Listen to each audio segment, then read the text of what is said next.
and Tiz the Law has the lead at the top of the stretch. It is Tiz the Law in front with 3/16 to the finish. Tiz the Law has a 4-length lead. He's left the others behind. Live from the backstretch at historic Saratoga Race Course, this is Racing Across America with Seth Merrow. Racing Across America is brought to you by Pinnell's Restaurant, a Saratoga tradition since 1922. 284 Jefferson Street, Saratoga, just minutes from the track. The Leah Auto Group, Leah Cars for life. Find them on the web at leahcars.com. The new Capital OTB wagering platform. Bet any place, anytime with the new Capital OTB wagering platform. CapitalOTBBet.com, the premier wagering site in New York State. And the Clubhouse Racebook. Can't make it to the track? Make it to the Clubhouse Racebook, 711 Central Avenue, Albany.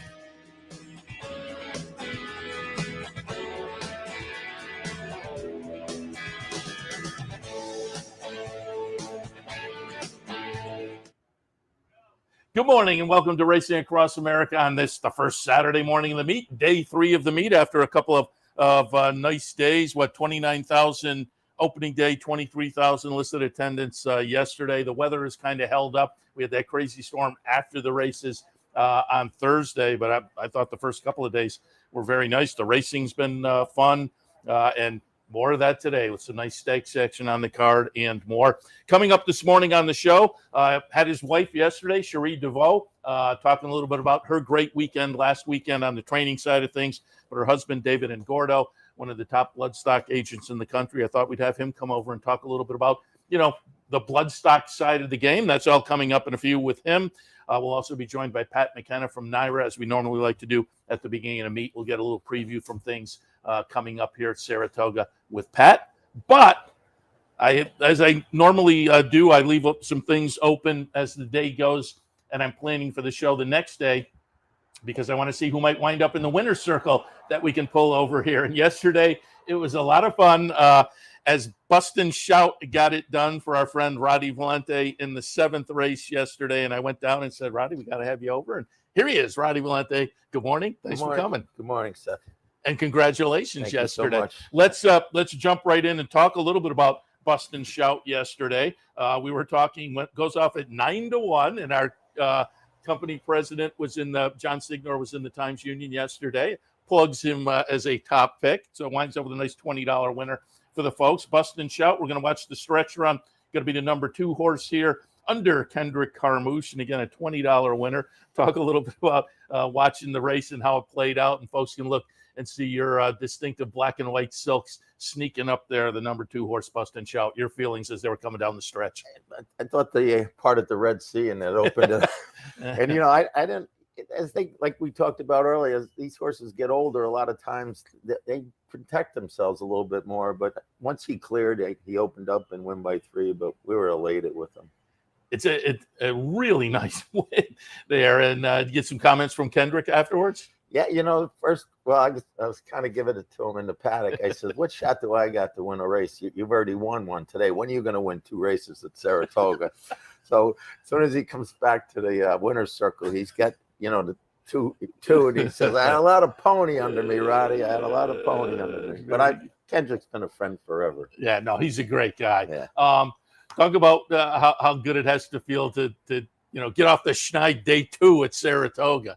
Seth, this game humbles you, because you win it's a 16 claimer. I felt like I won a stake race yesterday. It's just winning at Saratoga. It's just nothing better. And it's great, too, to win up here because of the crowd and whatnot. And a lot of people clearly are familiar with you, and you're a prominent owner in New York. So for the horse people and just outside, so you come out at the winner's circle and people are high-fiving it, that just makes it all the more fun. Seth, I had 142 text messages 40 minutes after the race. People love horse racing at Saratoga. They love it. It's great. And again, happy to see you in the winner's circle there on day 2. And I'm sure we'll have plenty more opportunities as the meet goes along. And I said to Anthony, time flies. I said to Anthony on the handicappers report, because we were talking about your winner yesterday, Bust and Shout. And I said, when I looked at the PPs, and he was 7 years old, I homebred by your horse, Bustin' Stones, but I thought, was Bustin' Stones that long ago? And I wouldn't have guessed it. But again, time flies when you're having fun, I guess. And I pulled up his big win, your Bustin' Stones, going back to, amazingly, 2008, the Grade 1 Carter. Bustin' Stones is going to be the number 9 horse here. Talk about this, to have a nice, again, homebred there and winds up being a Grade 1 winner. This horse in his career was never headed. He was ahead at every pole and with all of his races. And that day was kind of special because we all went to New York, and my daughter's bachelorette, am I saying it right, for the girls, they were all out in Vegas. And my wife and my daughter are telling us they put Aqueduct as the main screen over at the Wind out there, and they had the whole place cheering, and we were going crazy naturally down at Aqueduct. But it just, it's a memory you'll never forget. And now he's become a sire for you. Talk a little bit about that side of the game. I mean, again, see you in the winner's circle, and it's fun to walk in the winner's circle with a horse like that. But yesterday's winner, a homebred, and so now being on the breeding side of the game. Talk about that aspect for people. Acacia had interviewed me after the race, and I have no other way to explain, like, when the Bustin' Stones Prodigy runs, I follow them wherever they are. I don't, if they're running at Penn National, they're running at Monmouth, they're running at any track, you're able, if you go on the New York Breeders' site and they, you have your horses all logged in, but it's like, I relate to it basically. They're like my grandkids. Like, I love, following his offspring, and it's, and he's getting up in age right now. But I mean, here's a horse 7 years old. He's over 300,000 yesterday in earnings. Yeah, very nice. And plus, the New York Breeders, you get all the bonus awards. It's really, it's great to, have a horse stand in New York. Yeah, and I was going to ask you about that as well, because you do have, New York breds, homebreds, and whatnot, and they made that announcement a few weeks ago as an owner breeder. What do you think of the New York Bred Person Center program up here?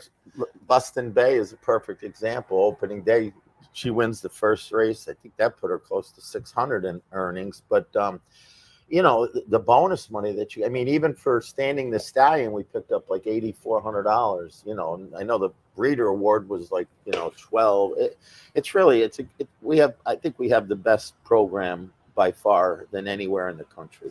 And for folks who don't know, explain that a little bit, because this your winner yesterday by Bustin' Bay, and you own the horse, but we have talked about you watching the Bustin' Stones offspring, and you as a breeder, you're intrigued because you can wind up with the New York Bred program as a breeder, even if the horse is owned by somebody else. You wind up getting a little something. Exactly. My end of that horse for just standing the stallion was $8,200 or $8,400. It's great. Good friend of mine, Jay Provenzano, he says, "Yeah, you're over there cutting coupons again, Rod." Yeah. I got to get Jay over here at some point. I just left him. I haven't had. Said you must have been hard up today to ask me to come on. For folks who aren't familiar, how did you become a fan of the game? How'd you get into the game?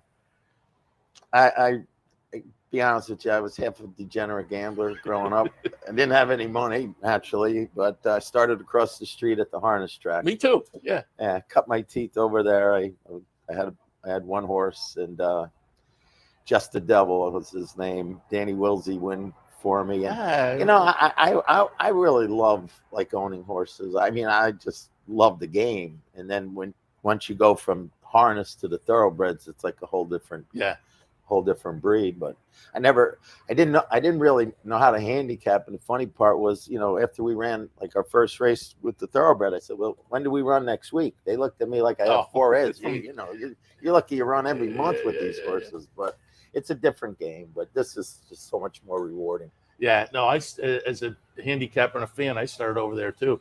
As a kid, you'd go over there on a summer night, and there was a big bleacher at the end of the grandstand that was full, and it was a lot of fun. J.P. Morrell and Percy Davis, all them guys. But I was talking to somebody the other day.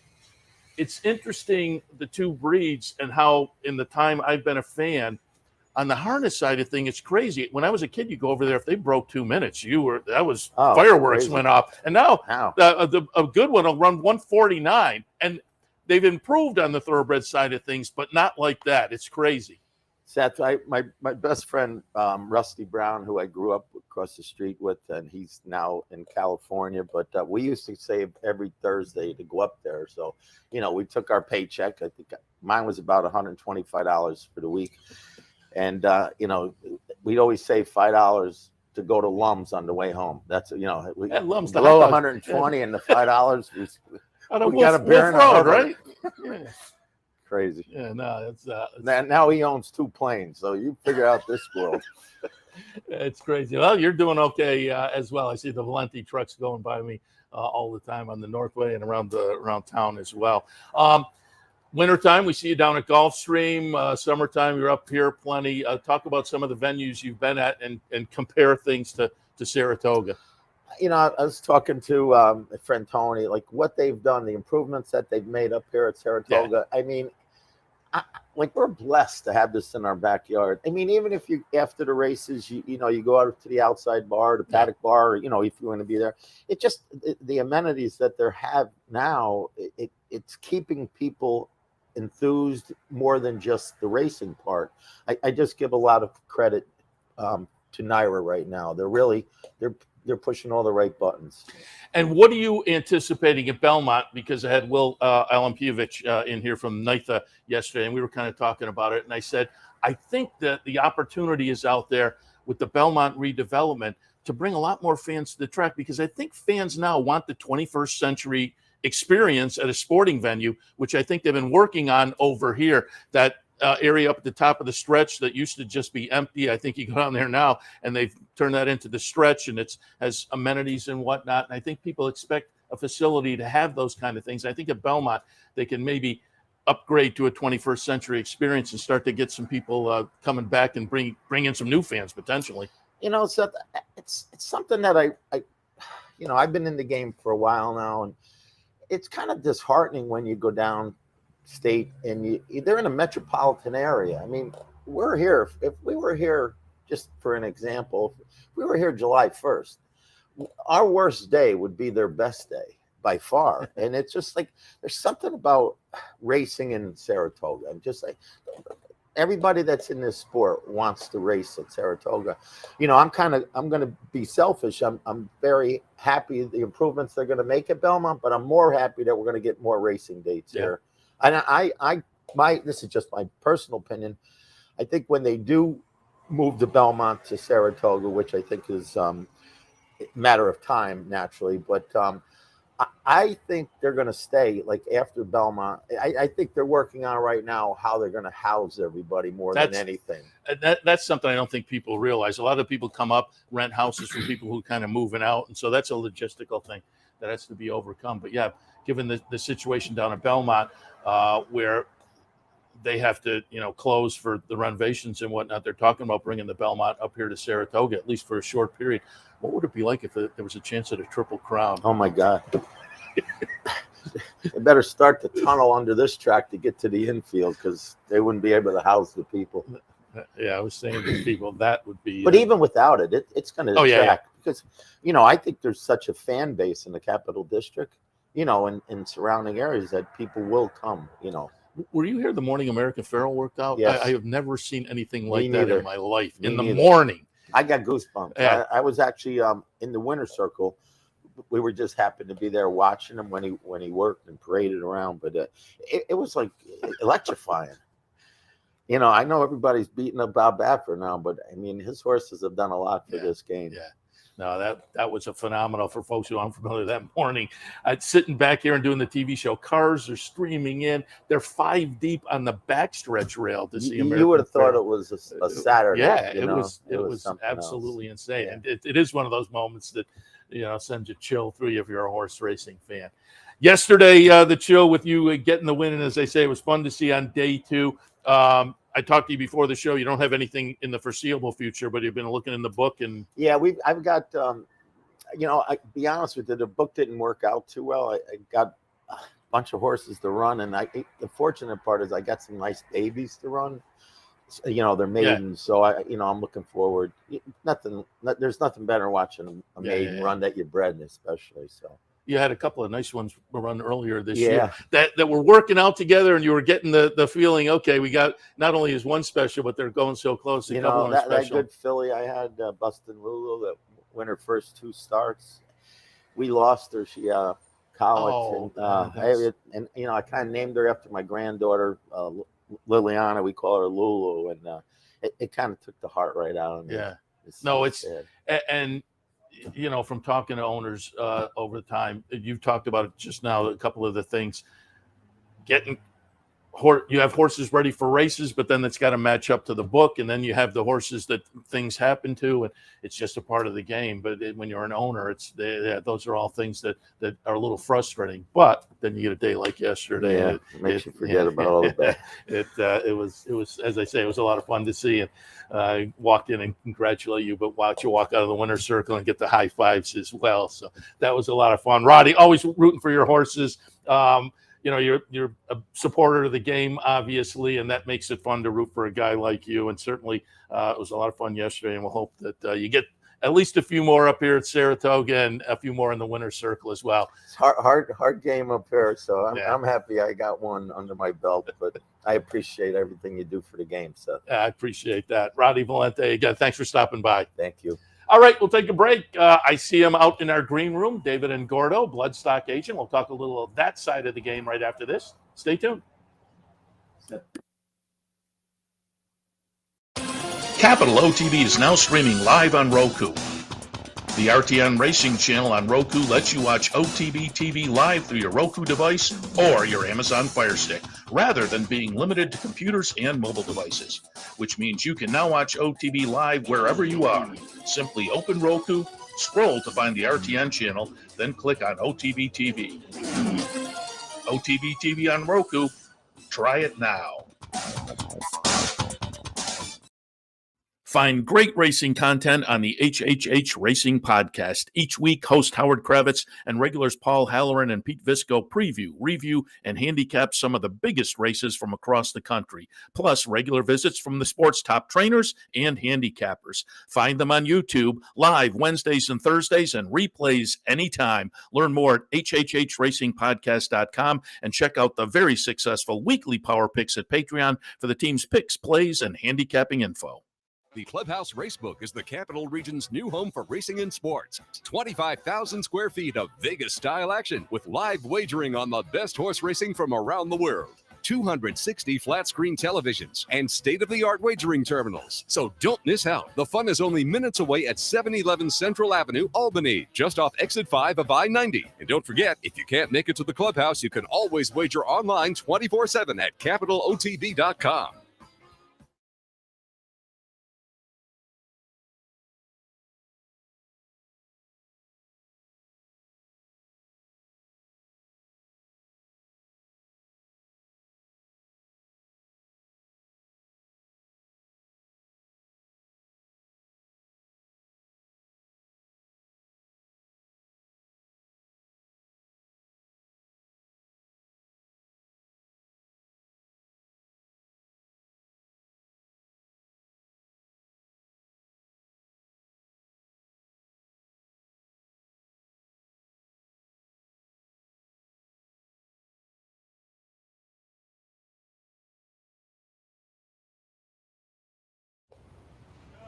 Welcome back to Racing Across America. Happy to be joined now, as promised earlier, by David Ingordo, Bloodstock Agent. We had David's wife on yesterday, Cherie DeVoe, after really a fabulous weekend for her and really the last couple of weeks. But then I saw David in the paddock yesterday, and I thought, hey, let's talk a little Bloodstock side of the game, because I do like to use this forum to kind of inform people about the game, particularly up here at Saratoga where we get new fans. So, David, good morning. Good morning. How are you? Very good. And also behind the scenes, we have Rupert, the Jack Russell. Yeah. So if he jumps in your lap during is he a kind of a barn dog as well? Does he like the horses? You know how today in this world we have to identify. Rupert doesn't really identify as a dog. I think he thinks he's one of us. So he flies on the planes. He goes to sales. I'm glad he can't talk, because some of the things he might say we'd have to censor. He's a good dog. Very good. I like that. As I say, and I said, I'll continue to say it throughout the meet, I think up here at Saratoga, we get a lot of folks too, because the track itself, I think, introduces people to the game and brings new fans in. The special sauce up here at Saratoga. So people are new to the game. And for those people, talk a little bit about how would you define what you do? What's a bloodstock agent to folks who aren't familiar? So I love analogies for sports, and I would say that if your trainer, if the owner is the owner of the team, the trainer is like the head coach, my job would be as a scout, and I'd probably equate it more to a college scout that's out there looking for players and things like that, and then you're referring them up to the head coach, the trainer, and then with the team owner, the owners, we make a decision to buy them. And it's really interesting because I talked to some baseball scouts, and I ask them all the time, who's the best scout, college player you ever saw? And they're all Bo Jackson. Like all of them said at the same time. When people say, what's the best horse you ever saw? Do this or do that, and I'll pop with some name, and it's very similar. That's interesting. That's very interesting. And talk a little bit about. Obviously, you're doing your work at the various auctions around the country. How many sales do you go to in a year? Oh, Lord. So I start in January at Keeneland, and then I sometimes do a sale in February at Fasig-Tipton, depending on demand. We start the 2-year-old sales in March, April, May, June. We just finished the July sale, the first yearling sale. We're getting ready for Saratoga up here, and then we go right. Actually, I may go to France, come back, do Keeneland September. Then we go to October in Tattersalls in England. Then back for the November sale. Then we start the cycle again. And, just as a handicapper, I've been noting that there are a lot of those horses coming over from tatter sales and whatnot. Have you been going over to Europe for a while now? I have. I was blessed. I don't know, maybe 10, 15 years ago, I worked for an Australian named Paul Fudge. And I literally would start in New Zealand and go to every yearling sale in the world because he had a license to race in Japan. He himself was Australian. So I at one stage, 3 years in a row, I saw basically every major yearling that sold. And I went to England quite a bit. We did okay. I had one client go over there, and we were sort of the first in recent times to get a graded stakes winner out of there for Zayat. And then other people followed suit. I took a little break, and we went back this year, and I've got 2 really nice 2-year-olds that Cherie and I own ourselves that we're pretty excited about. So we're going to add that in the rotation a little bit more because they're a great source of horses. Will we see them up here? Yeah, they both breezed this morning. I had that's why I was running late over here. So Okay. Pashota and Reagan's version. Pashota and Reagan's. And you expect them to debut up here? Yeah, Cherie, they just breezed, I think it was a half this morning at Oklahoma. And? So, yeah. Listen, Pashota is named after Cherie's grandma. And Reagan is my daughter, and she's a Taylor Swift fan, so we have Reagan's version. So you can make your own deductions what we're hoping for. Very good. All right, we'll keep our eyes open for those. You mentioned the sale over here. The catalog just came out for the annual Fasig-Tipton sale that happens here in Saratoga. Take us through a little bit. As I say, that catalog just came out, and just kind of focus on what you do for this sale. How do you go from taking a look at the catalog, and are you already making notes? And then in the days before the sale, what do you do physically going over there? And then take us into the sale? So the catalog comes out, and obviously those are all the pedigree pages. So I'll have some familiarity with some of the horses because we maybe had the mother, or, blessed at my stage of my career, we've had a lot of horses we bought and developed go on to be sires, whether we pinhooked them, whether we raced them, whatever. So those things all add to the mental memory bank of, or database, better word. Okay, that should be that. So we go through, we work on the catalog, and then Monday, when we fly home Sunday night, Monday I'll start looking on the farms at those horses. Oh, okay. So I'll do, before the September sale, I'll do about 1,000 horses on a farm. And before the Saratoga sale, just because of my time constraints, I'll probably look at half the catalog. So I try to, those will be my notes from the farm. And some of them I'm like, I want this horse, we're going to try to do something. I know when I see them. Others I need to look at again, and then we'll catch the difference that we didn't see once they get to the physical sales grounds. That's interesting that you're on the farms as well, because I was kind of under the impression, as you mentioned it, I think I'm familiar that, I've read before that there are those visits to the farms, but I was always under more of the impression that a lot of it took place right over here in the barns beforehand. But it makes a lot more sense that you're coming in not just with the page, but you've seen them that come into the sale week itself. And I've talked to guys who do what you do in the past, and they mention, because when I go over there, the horse comes out of the stall and they'll walk it around and people are looking for confirmation and whatnot. But a lot of people have said it's not just the physical. You're looking for a little of mental. You're looking for where the horses are looking and that kind of thing. So talk a little bit about that aspect. 100%, because if the horse can't handle the stress of a sale, which, stress can have a lot of meanings, right? But for us, being able to go in and out of the stall, have a good temperament, we're trying to buy horses, whether it's for $50,000 or $500,000. They can be stakes quality. They can run here at Saratoga. They can run in the Breeders' Cup, the big races. Yeah. And it's a little window into their psyche when they're coming in and out, and they start getting, they're grumpy. Their ears are pinned. They don't want to go in. They don't want to come out. They're doing a bad habit of stall weaving. Those are all traits that can take away from the mental side that we need them to have. And that's one of the things about the farm visits I like. You see that horse in their natural environment, and you can see them at maybe their best. And then you can follow them back at the sale and see if it changed. Maybe they get better or worse. These horses can have a bad day just like we do. If you come to the barn or come to my office on the wrong day, you might think I'm, nutso. But overall, you're looking at what their temperament is. And it's a underrated component of this. Do you come? I'm assuming you do, but do you come into a sale as you consult with your clients and whatnot with a target price that maybe you think we want it for this or less, and how often does that hold? So we're buying upper end horses. I like analogies. We're competing in the SEC, where Alabama and Tennessee and Florida, everybody's at their best. So my clients need the 5-star recruits. And I'm not saying that we don't get good 2 and 3 stars, but the difference between recruiting is maybe not with NIL now, but you just have to convince the player to come. We have to go bid for the horses we want. So we buy in sort of a batch, 5, 10, whatever the number is we're trying to put together for an individual client, 2, 3. And so we try to average out. We may stretch on one and hopefully get one below market value.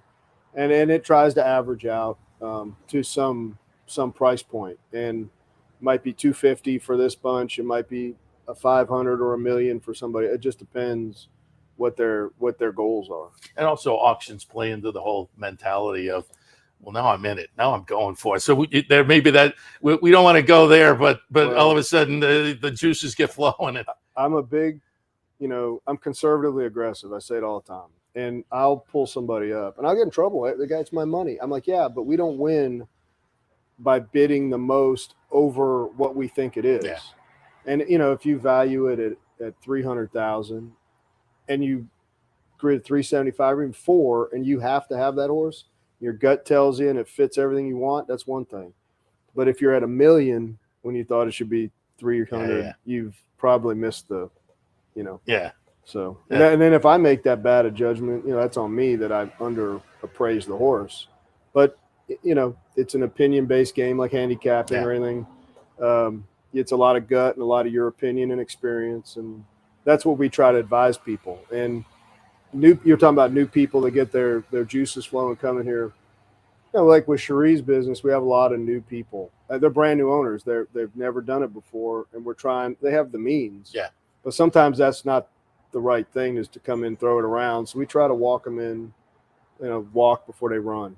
Because you want them in the game long term. Yeah, I have a good experience. 100%. Yeah. I think people in my position or in a trainer's position, or even the racetrack, it's our job to promote the business, let everybody have a good experience at what is eternally frustrating, because horses get hurt, they get beat, things happen. You name it. I could write 1,001 things that really happened that sound fictional. you know, a We were just spider talking about bites that him. with Roddy. It's tough. You're an owner, and all of the conditions aren't in the book for the horse you have, and horse gets a little bit of a hiccup and whatnot, and that's it's a part of the game. But then to walk into the winner's circle up at Saratoga makes it all go away like in 10 flat. It's gone. And again, I know you were in on some of the horses over the past few days with Cherie. It was fun to talk to her yesterday because that was just the winner of the Manila.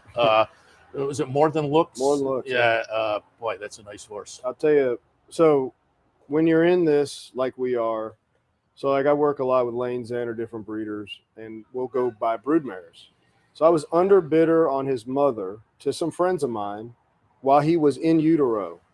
So he went back to the Hinkles, and I go to their farm religiously. So I have bought like Tarabi, the tree trained me and Paul Winandy, Paul Manganero, another friend of mine, Jason Taylor owned. I got them by seeing her on the farm. So we go out to the farm, and he's the last horse I look at. I'm like, man, I really like him. They're like, you were underbidder on his mother. I said, shoot, I was. And he was like early in the sale. We bought him, and it's neat. It's like one of those things you're like, oh, you know, it sounds Disney, but it really happened, and that's how it was. And the other horse we have, Northern Invader. Yeah, with the West Point. Yep. So a very good friend of mine, Peter Burglar, bred the horse. He's got shares and collected.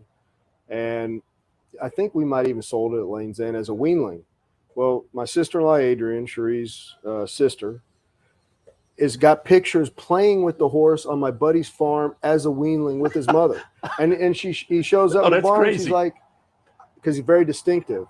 And you can't make it up. You know, and so we have sometimes by luck or sometimes by purpose, you have some background. A little serendipity in life is okay if it all works out. Everybody now knows about Flightline. I saw him on the farm as a yearling in January, and I looked at him each month, and I was on the text something playing with him. I'll just help the guys pull up because I wanted to talk some Flightline, and we have him here in the ring up here, and I wanted you to talk a little bit about what got you involved in Flightline. And so, go to it as we watch him in the sales ring a few years ago, right up here at Saratoga. So the Farish family is great friends with Summerwind Farm, Jane Lyon, and she's a great breeder. I mean, breeds as good a horse as you can find. So she had the Dam of American Pharaoh out there, and sweet Little Princess Emma's that mare's name. So we went out to look at the Tappet out of Little Princess Emma to maybe do a partnership with her. And he was Chestnut, and there was a bay horse there, and they were paddock mates. So when they'd come out in January, one comes out and they stand there, and I'm looking at the one, and they're like, no, you need to look at the other one. And I was kind of like, I like this one better. Bill's like, David, pay attention for a minute. So each month we went back looking, and I just always liked the horse that was Flightline, and forgot a little bit where he was going to sale because Miss Jane will keep one and run them. Well, I was one of the last Tex Sutton flights they had. The yearlings get on in Lexington. We fly to Bluegrass Airport into Albany, and I'd fly in the back of the plane. I loved it. It's better than a private jet. You get right on, you go, you're in. And one of Cherie's friends is a guy on a plane. He said, hey, those are your all's yearlings for Lane's End back there. It's going to be bumpy. Grab them. So I grab a shank, snap it on the one horse. And I like horses, so I'm playing with them. And I look and I see the name, and I only lady that names them in our consignment is Miss Lass. This horse looks familiar. I get the page, it's him. So he gets to the barn, and Bill's like, that's that horse you love. I said, yeah, we need to buy him. And he says, all right, well, he worked it out with her. She was going to keep part, and we went in and made our bid, and the rest is kind of history and great history. Really. Going back to last year and whatnot, I was talking to, obviously, I'm friends with the West Point guys, so talked to Terry Finley on the show about it, Tommy Bellhouse and whatnot, and got their thoughts. But let's take a look at the Breeders' Cup Classic from last November down at Keeneland. Flightline's going to be the number 4 horse. And you picked them out. You were out right up here. We take a little pride in that we sold right down the street at Saratoga, but puts the capper on just a phenomenal career. Talk about the performance and the career.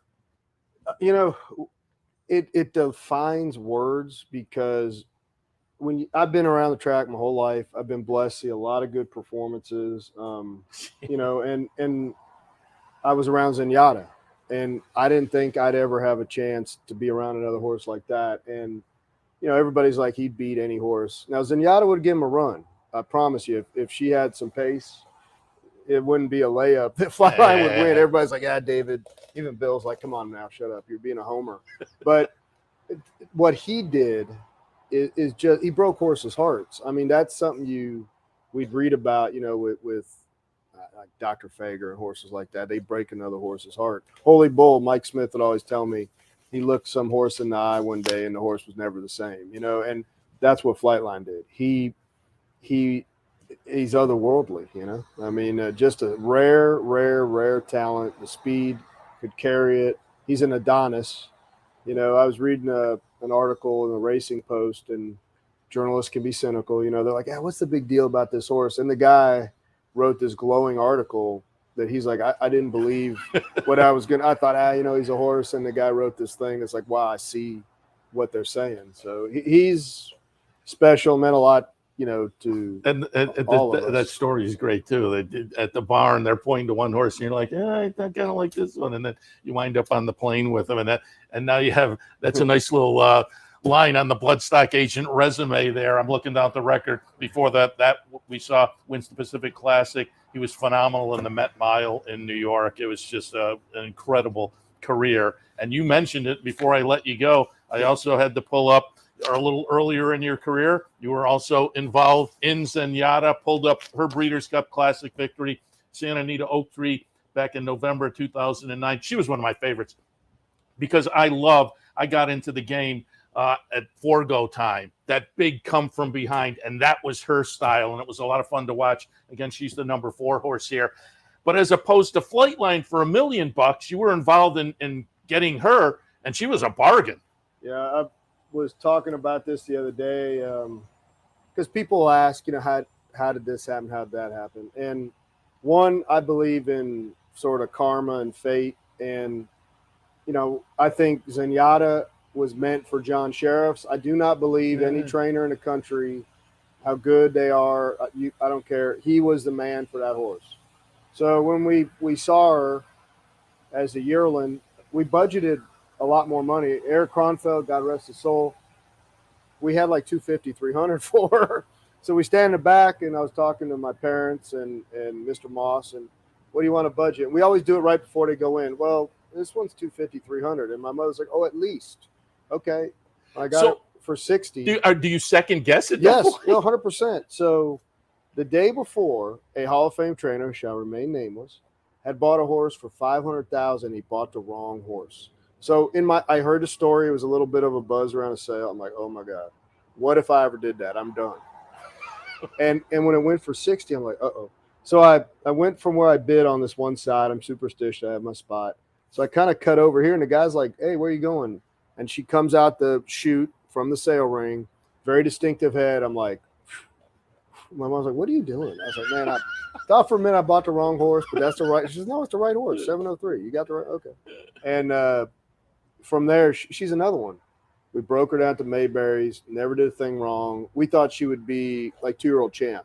She was big, matured, imposing. She had some setbacks that were not particularly physical, but just some things held her back.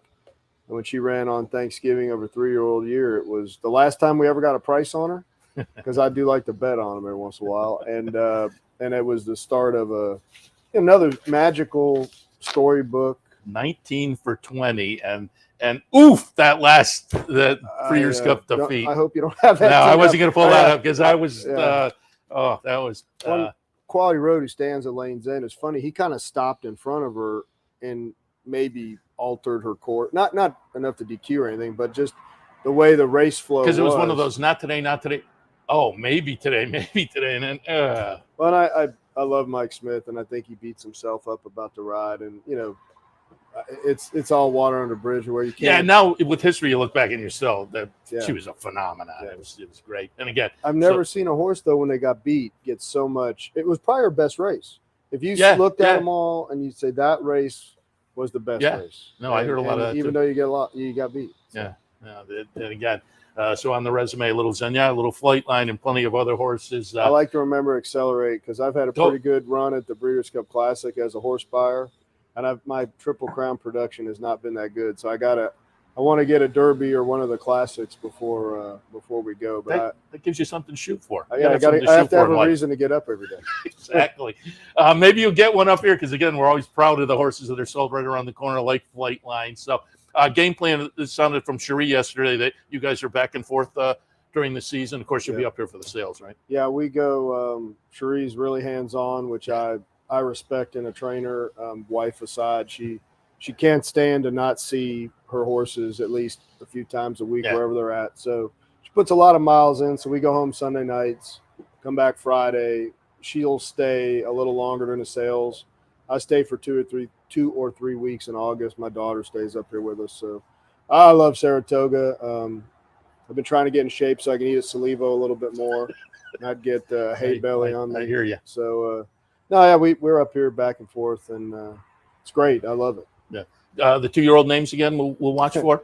Pashota and Reagan's Version. All right. So we always like to get the little heads up on some horses to watch as well. David Ingordo, a Bloodstock agent. Again, I think you did a great job of kind of giving a little background on that side of the game, which a lot of folks may not be familiar with on the front side, but is obviously a very important part of the game. Appreciate the visit this morning. Good luck at the meet. Thank you very much. All right. We'll head to a break. When we come back, Pat McKenna from the New York Racing Association. We'll do a little preview of Saratoga and more. Stay tuned.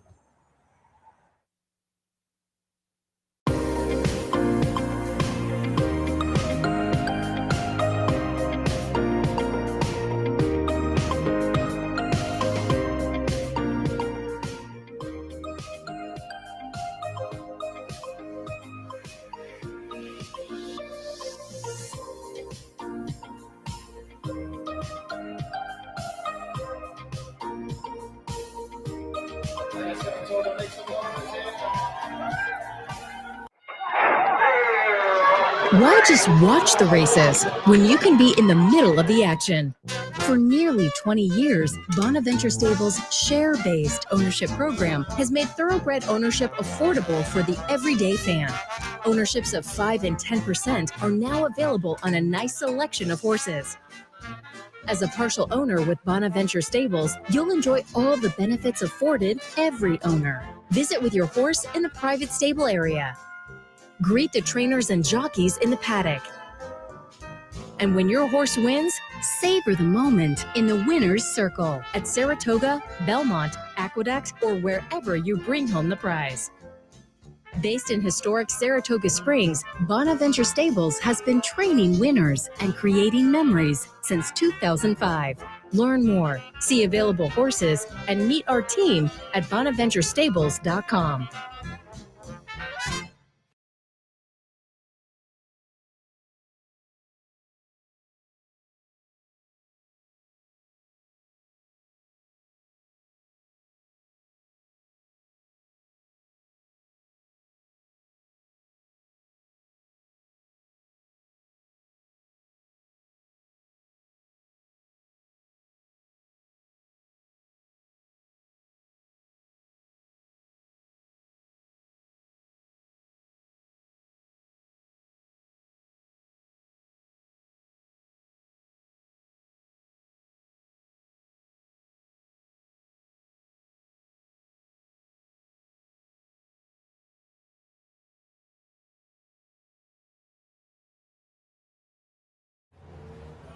Welcome back to Racing Across America on a Saturday morning, and as is tradition, opening weekend or somewhere in the opening few days, we like to get the reps over here from the New York Racing Association, preview the meet, and obviously a lot going on at NYRA overall as well, and we'll touch on some of that also with our friend Pat McKenna. What is your official title? VP of Communications. VP of Communications, very good, and does a very good job at communicating as well as the whole department does, and it's a very active department. Social media and putting out, Keith putting out the daily recaps and whatnot. And just from talking to various people, it all ramps up here at Saratoga. Oh, it sure does. It's a busy time for the press office, but it's great to be back. Thank you guys for being here once again. And I will give our thanks to you. We did it on the show. John Signor, the president, was in here yesterday, and we talked quite a bit about the hospitality you guys provide us. We really appreciate it. I mean, it had to be here with the horses working out behind us. It's a lot of fun. And I always say, because we're here, all the biggest names in horse racing are a golf cart ride away. Exactly so right. We appreciate it as well. Of course. Thanks for being here. Let's talk a little bit about, before we get to some of the bigger issues, just Saratoga, and just give us a little bit of an overview. You got the fun giveaways this year, the cooler and the bucket hat and whatnot. That's a tradition up here at Saratoga, as a lot of Saratoga is all about tradition. But just give us a little quick overview of the meet and what's expected. Sure. I think compared with the last, 4, 5, 6 years, a little bit quieter this offseason in terms of the major capital improvement projects that we've seen in years past. Examples would include, obviously, the 1863 Club last year, the Paddock Suite and the new post bar, and then up and down the grandstand. It's really been a whole series of investments in the future of Saratoga Race Course, and that's what they are. We hope that we're honoring the history and traditions of Saratoga while also providing some modern amenities. So this year, we've completely renovated a concession area right along the finish line. It sounds relatively mundane, but off the air, we were just discussing that, some of the features that people become so accustomed to almost blend in as wallpaper. So when you're able to refresh them, it really stands out. And that's a nice new area. Next year, we'll continue the renovation of the clubhouse by building a brand new Jim Dandy bar that'll be much more involved in the flow of that area, new wagering, new mutual bays in that area as well, new restrooms. So that'll, again, it sounds relatively minor. I think it'll be a pretty major, significant, again, investment in the future of the facility. And it will also provide sightlines direct to the paddock, which is hard to wrap your head around, but it'll be, I think the facility, again, will flow. And then another change I think that people have pretty quickly embraced is the lack of the clubhouse exchange. So no more hand stamps, no more differentiated ticket prices, $7 for the grandstand, $10 for the clubhouse. It's all one price. If you buy in advance, it's $7. So it's both clubhouse and grandstand. Again, just being able to freely move through the facility to access the apron without having to show a hand stamp. It always led to some confusion. Yeah. I think most people would agree, especially veterans of the track. It was always that I'm putting kind my of, hand up as walking that awkward thing. in and out yesterday. Yeah, it was exactly. a whole different experience. And I think it'll be pretty.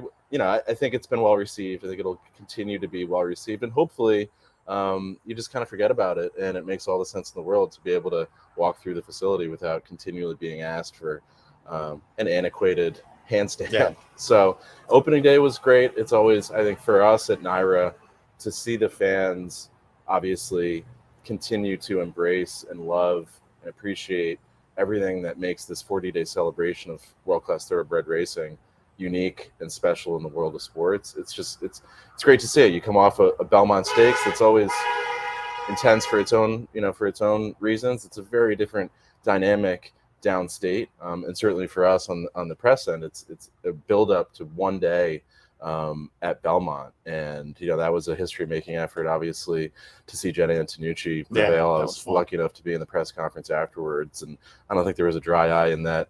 The video for watching it and then looking at the track and back to the monitor, and that was great. Exactly right. But opening weekend is always incredibly exciting. We hope it's exciting for the best fans in the sport right here in upstate New York and the entire community. Yeah, I always say that, and I've said the past couple of days, you guys have the special sauce that brings out, and these are the fans, these are racing fans, and people have to realize it as you walk in the backyard and whatnot. Men, women, young, old, they just play the game differently. So a lot of tracks, they don't show up, but it's fun to see them here at Saratoga and to kind of walk around. And we have the stereotype of the player in our mind, but this blasts the stereotype. But these are the fans because they want to come out and experience it. And part of it is, and the guys can show, you were talking about the pizza area and the finish line bar. I didn't even realize that bar had a name. So when people said, oh, the finish line bar has been upgraded, it was so, as you say, wallpaper to me. I'd walk by it many times.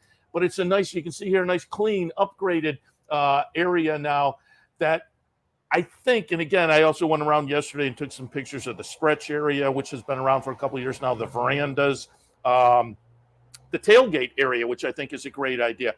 But I put up the pictures because, and you kind of alluded to it, I think fans now expect a 21st century experience. And I think over the last few years, that's what you guys have brought to the facility. It's still a historic facility, and it still has all the feel of tradition, but some of those 21st century amenities are out there now. Yeah, and I mean these are big changes. I heard from a couple of folks that the opening day crowd to them felt a little bit light, and the reality is that the backyard was really crowded, but as well as these new hospitality areas like the 1863 Club, which was much more crowded and heavily sold for an opening day than in years past. So I think the facility, that the stretch is a great addition, and it's a good example of an area that was frankly underutilized, really, except for Whitney and Travers Day. That was not an area of the grandstand that many people wanted to be, and now to add that stretch area with boxes, there are seasonal boxes down there. It's got its own kitchen, so the food service is prompt and professional. They've been improvements, and at the same time, the most important area to our way of thinking is the backyard, because it's the most accessible for friends, for families. We do have that small reserved picnic table area, but there are still 900 or more tables that are available to the general public on a first come first served basis, as every one of your viewer likely knows. And it's great to see that area jam-packed with racing fans in their favorite spot in the world. Yeah, I was mingling around. All of those pictures you just saw, I took yesterday just walking around the facility. Backyard was jammed and just walking around. I was meeting a lot of my friends back there at the picnic tables, and so it took a long time to walk through because I was stopping and chatting with people, and everybody was having a great time. And you can bring in a cooler and bring in your own food and whatnot. We added a concession stand, or a convenience store, I think we call it. Yeah, I saw that as well. Yeah, that's out there. So if you forgot your ice, plastic, which is a great idea. No, I thought right, when I saw it, I thought, how come nobody thought of that before? Yeah. The suntan lotion. Yeah, exactly. And we, as an organization, we're probably the only major venue left in the country that allows fans to continue to bring in their own food and beverages. And again, that's a big part of the experience. And obviously that new concession stand or convenience store reflects NYRA's embrace of that unique quality and aspect of Saratoga. And there are, if you don't bring your own food, there are plenty of nice concessions around as well, and great food and beverage options. I'll tout a couple of things that again aren't necessarily new this year, but you mentioned the stretch, and I was out there yesterday taking some pictures of that area, and we've talked about it before. And I met some friends of mine there, and I totally agree, and everybody does.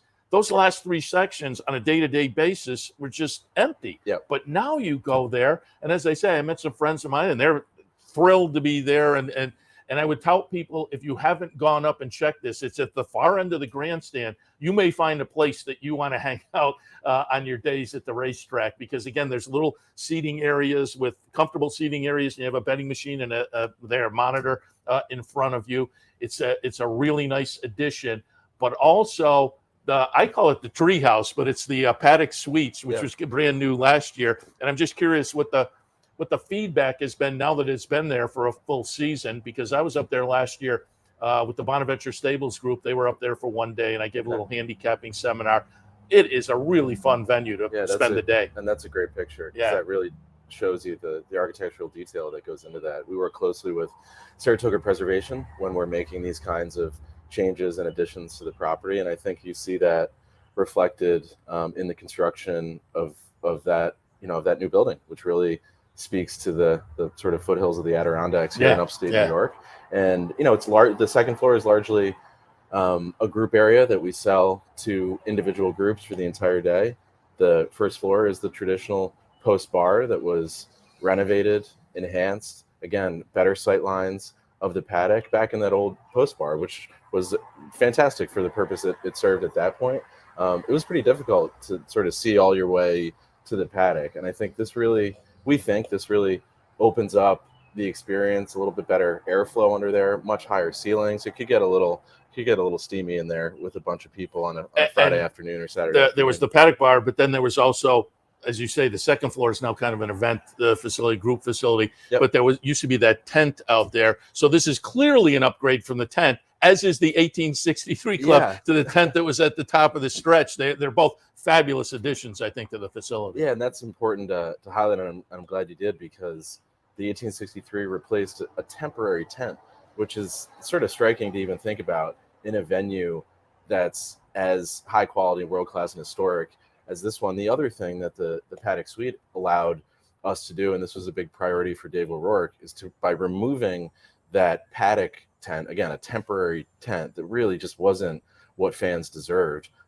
Another huge area surrounding the paddock was completely opened up. Which is a favorite with fans. Fans love to sit outside the paddock. Exactly. And that one area, I was spending a little bit of time in there with some friends the other day, and that's, there's some really knowledgeable regular track goers who gravitated back to that area once that tent was removed. So I think that was a priority over the years to really, there's that, obviously the TV set, but the area in and around the paddock, which is so important in terms of especially young people to get up close and personal and see the jockeys interacting with owners, trainers, horses. It's a great aspect of the track. I will vouch for the intelligent fans there, because when I walk up that path into the paddock, I am up, and I've gotten to know a lot of them walking in and sit there and chat, and they are knowledgeable players and bettors as well. You mentioned the TV set, and I wanted to also let you tout the Fox show during the Saratoga meet. You do a lot, and really has become beyond. But I have touted it since you guys have started it. I think it's not just great for you guys, but clearly to be national with horse racing on a pretty much a daily basis. And now for much of the year, I think it's great for horse racing in general. Yeah, and for Saratoga, for the entire community, if you watch the show closely, you'll notice that we're able to profile lots of the other attractions in and around town. Obviously, the well-known ones, SPAC, Saratoga Battlefield, for example, the Victoria Pool, the entire parks system in Saratoga, which is truly world-class. But that show is now on FS1 every single day, every single race, starting at 1 o'clock through the end of the card. It's a fantastic, it's obviously fantastic for the summer meet, and hopefully for fans around the country that are not able to come in person are able to watch and wager with a dynamic, modern, technology forward kind of broadcast that they're going to get on Saratoga Live. Yeah. And again, Saratoga is so special. It's great to kind of get as wide an audience as possible, because clearly it brings new fans up here as you walk through the backyard. Yep. You know that you're bringing new fans into the game, but I think the broadcast probably does that as well. So again, we have a great season ahead of us. I mentioned the giveaways and whatnot as well, the new amenities. Also, the track itself, the chute, I think the mile chute has been working out nicely. That was a nice addition as well. I think they gave a distance of race that just wasn't there before. You were 7/8 to a mile and an eighth in there, a shot of the chute. So the mile chute now provides a nice opportunity as well on the racing side. So not just the facility, but the track itself has been upgraded. Oklahoma had the upgrade as well. So again, great things up here at Saratoga. But while I have you here, I have to get a little update on Belmont. We were talking over the past couple of days. I was down in Albany a couple of months ago when you guys had the rally down there, which was really well attended. Again, having Will from NYRA yesterday, they were the group, and he was talking about how many people showed up, but that whole staircase area was full of people that, racing industry people. There were some fans there. Obviously, there was breeders, because breeders are a big part of the game in New York. All to rally to get the legislature to make the right move on the renovation at Belmont. And a few days later, it was noted that went through. Just give us the update on what things are happening as far as Belmont. Yeah, and you mentioned the rally, which was in a lot of ways the culmination of a multi-year campaign to persuade the governor, the legislature, that this project would be transformational, not just for horse racing downstate, for Nassau County, for the region. It's going to create thousands of jobs, billions of dollars in economic impact, both during the construction and in the years afterwards. And it will finally allow us to consolidate racing to one venue downstate at the conclusion of the renovation of Belmont. And when we say renovation, it's probably more accurate to describe a brand new construction project. We're going to take the entire building down, replace it with a building that's roughly 1/5 the size. And then what you'll get because of that is a dramatic increase in green space. What makes Saratoga work so well? It's the backyard. And while downstate will never be Saratoga in terms of the overall environment, it's the New York City metropolitan area. It is a different thing altogether. But we're going to have 35, 40 acres of open space that we can use in a way that's flexible when we have major events like the Belmont Stakes and the Breeders' Cup, who have committed to returning to Belmont once we complete this project. So it's a hugely significant project, not just for New York, but really for horse racing throughout the country. And we love Aqueduct. We've always loved Aqueduct. It's been incredibly important to the statewide ecosystem, winter racing, obviously. But the time has long since passed where to have two racetracks 7 or 8 miles apart, especially when Belmont is now the exclusive home for training and stabling, no longer makes sense in 2023. And what this construction will also pave the way for is a Belmont Stakes here at Saratoga. And that's going to happen. We don't yet know if it's 2025, 2024. We'll have a construction timeline in a much more definitive and concrete way here, likely by the end of the summer, maybe mid-September. But it's really exciting. It's almost an embarrassment of riches when you think that this project will result in a modern, world-class sports entertainment destination coupled with UBS Arena like nowhere else on the East Coast, if not the country. And the idea that we could run the final leg of the Triple Crown here in racing's most important venue for the best fans in the sport, it's kind of a pinch moment because, wow, to see the Kentucky Derby go off, you can imagine that the entire Triple Crown will in some ways be focused around what the final leg here at the Spa would mean. So it would be, it would be obviously electric. The idea would be to recreate the Belmont Stakes Festival, transport it up here. It would be a multi-day festival, whether or not it's Thursday through Sunday or Friday to Sunday. Those kinds of questions will be answered in due course. But and then it would just be a boutique, 4-day festival. We would go back down likely to Aqueduct, and then the summer meet would be run in its traditional, now traditional 40 days spread across 8 weeks with a 5-day racing week. So I think that the town would embrace it. We heard from Todd Shimkus, who said that, listen, if NYRA told us today that the Belmont Stakes would be held tomorrow, then we'd be ready. So, you hear things about logistics and housing and all those things, which are obviously reasonable concerns, but we certainly feel that the importance, the impact that event would have here in upstate New York at a time when traditionally the track is closed would just be enormous. It would be incredibly exciting for horse racing. And would it be run at 1.5 miles? Don't know. Perhaps not. But, we held the Belmont Stakes a few years ago as the first leg of the Triple Crown with no fans at all. Not 1.5 miles. Not 1.5 miles. So this is going to be an aberration. Obviously, Belmont Park will and always should be the home of the Belmont Stakes, but to have this opportunity will be pretty incredible. Yeah, and you mentioned the logistics, and it for folks who aren't familiar, you just come up here and enjoy it. I have over the years on the television side of things, when I had my own production company, I've videotaped a few of the overnights that turning things around, bringing the equipment up from downstate. So a 4-day, but you guys have the experience doing it. So that certainly is not going to be a big obstacle. Housing maybe is a question mark, but again, for the 4 days, that'll all work out. But when this idea was first floated around, I said, can you imagine if they came up here for the Belmont with a Triple Crown on the line? It would be insane. It would be. Yeah, it'd be a lot of fun, certainly. So we're looking forward to, and I'll tie that into you. For people who are saying, wow, something 1/5 of the size, Belmont was built in a different era, and there's just a lot of the facility now, like that far end of the Saratoga grandstand that was upgraded. A lot of the facility down at Belmont isn't necessarily used, but I mentioned it yesterday. You build a new facility, and as I mentioned with here, fans now look for that 21st century sports facility experience, and you'll get the opportunity to provide that. And we'll still be able to welcome the same number of fans that we have. Remember, currently the capacity of Belmont Park for the Belmont Stakes is 50,000 because of the reduction in size of the backyard created by the construction of the UBS Arena.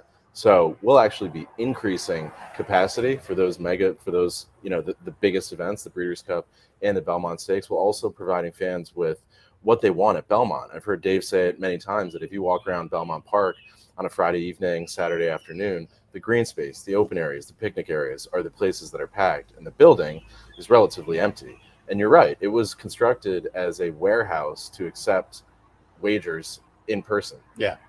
So it was antiquated pretty quickly after it opened, just in terms of size. It's a 1.3 million square foot building. There are very few structures anywhere in the United States that are as large as that. So the time has come. We think it'll be a really positive addition to the landscape of racing in New York. And is game plan with the tunnels to get people to the infield for certain? Eventually, yep. Yeah. Right now, there's a vehicular tunnel that will allow NYRA to completely reconstruct all of the racing surfaces, as well as install the synthetic track, which is happening right now as we speak. Oh, okay. There'll be another tunnel that will be for the horses to reach the synthetic track, because you wouldn't want them going over 3 racing surfaces.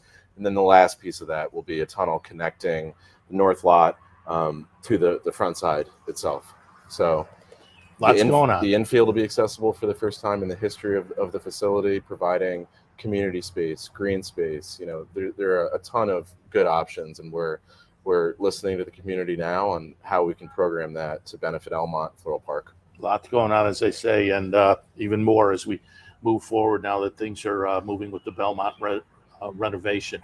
Pat, appreciate the visit as always, and we'll see if we can get Dave over here at some point as well. But we always like a little preview of the meet, and now with the things at Belmont, just a little overview of NYRA overall as well. Again, pass my thanks and congratulations onto the whole team, because again, all year long they do a great job. Obviously, we cover a lot of New York racing, so always appreciate getting the feedback. Thank you, and thank you to the fans and horse players. We're nothing without that. So this is all about the fans up here at the spa, and again, the opening week, the energy, the enthusiasm, really off the charts. And we're just the stewards of this facility. And it only goes up from here, because I think a lot of people still do think August place to be. It's only gonna get better. We say it's the summer place to be, but it changes gears a little bit once the calendar turns to August. And also, just the past couple of months watching stakes races from around the country, I think the racing is going to be fabulous up here as well. And with a 3-year-old crop that is undefined,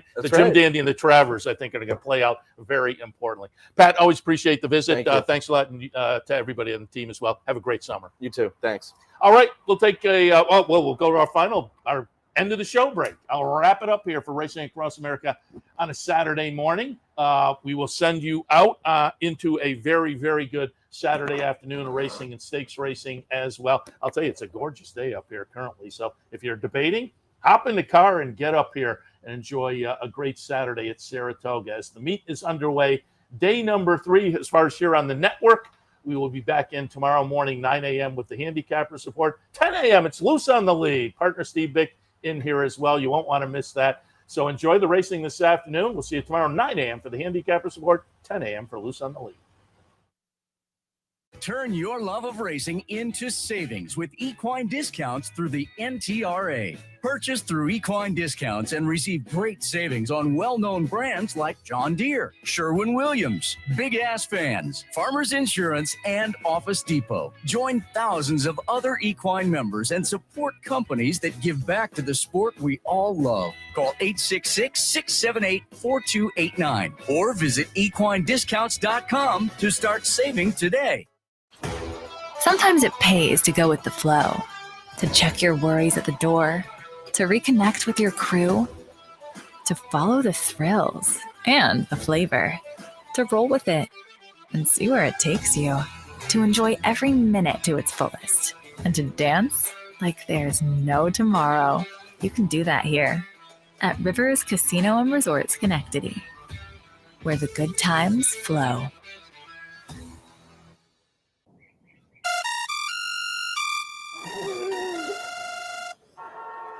Come on. I want sales reports on my desk by Monday. Whoops. My bad. Love racing? RTN brings you every live simulcast on your home television, plus live video streaming and race replays on your PC and mobile devices. To order, visit rtn.tv. RTN, a breed apart.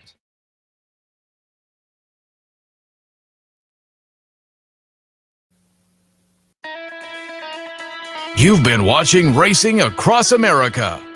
Racing Across America has been brought to you by.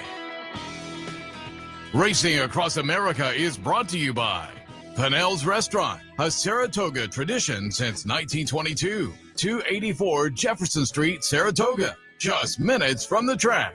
The Leah Auto Group, Leah Cars for life.